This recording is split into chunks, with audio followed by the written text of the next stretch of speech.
Hi there, welcome again to another segment of COVID-19 coronavirus. My name is Edith Aura, a nurse, psychologist, and wellness coach.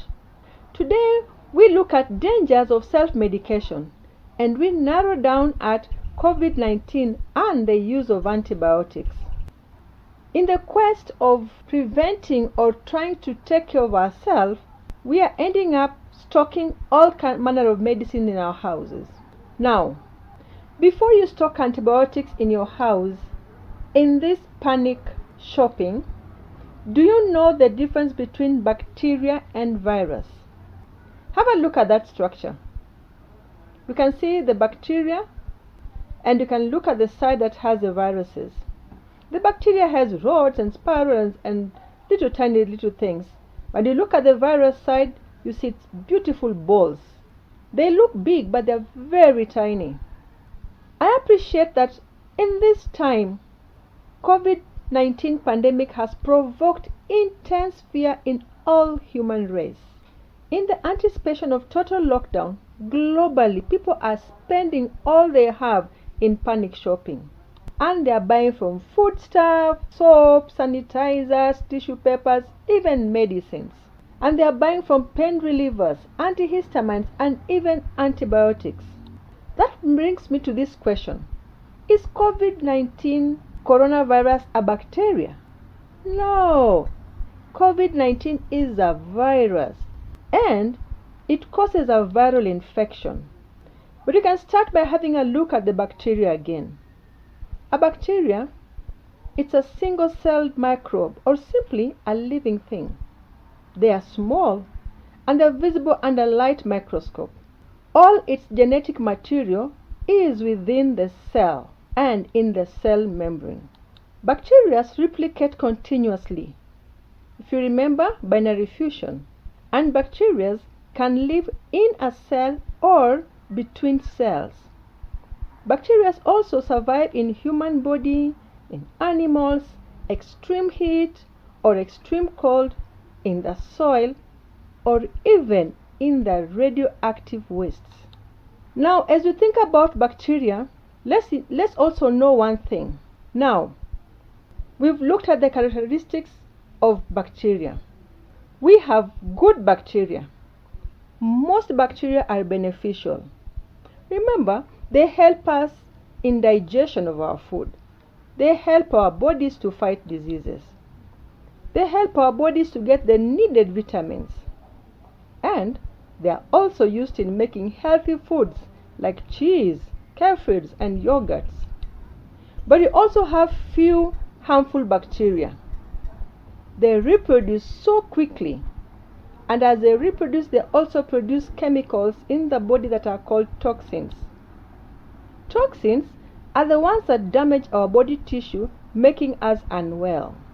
Infection by bacteria is normally localized, and there is almost always a fever. One thing you should know is that bacteria responds to antibiotics. Kindly take a full course of antibiotics as prescribed. Underdosing of antibiotics or misuse of antibiotics can lead to antibiotic resistance. Antibiotic resistance is a global problem.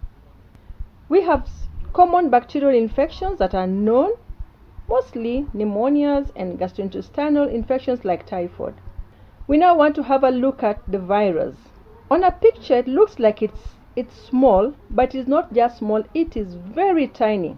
It's only visible under an electron microscope. Now, viruses can only survive and reproduce in a living cell. Viruses infect all types of living cells, be they plant cells, human cells, or animal cells. The virus must have a host cell in order to reproduce. When the virus invades the host cell, it deletes all genetic information of the cell. And inside that host cell, the virus makes its own viral copies, and these are made rapidly. Within some hours, the numerous new viruses in the host cell break out free. and each of the virus looks for a new cell to invade. So there's a rapid replication, and this is what causes the systemic illnesses all over the body because the host cells are being destroyed.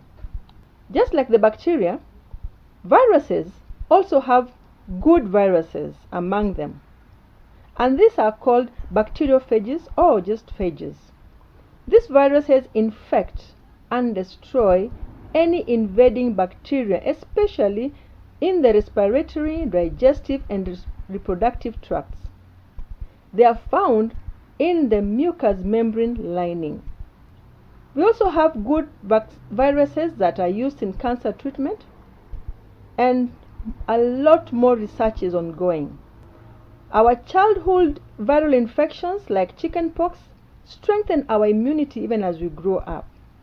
So you see, not all viruses are bad. Now we talk about treatment.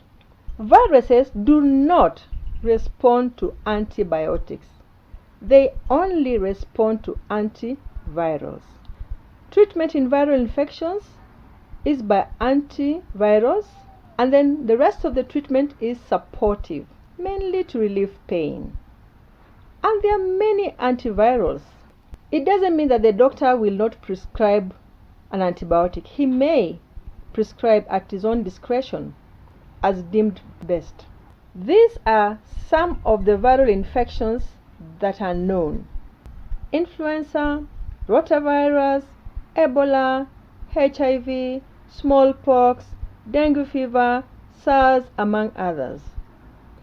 The point to remember about COVID-19 coronavirus is COVID-19 coronavirus is not a bacteria.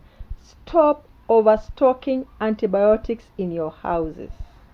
The good news is even COVID-19 will come to an end. Let's just have faith in God and know that it will be well. Be well. Thank you for listening and watching. Medi Wellness cares for you.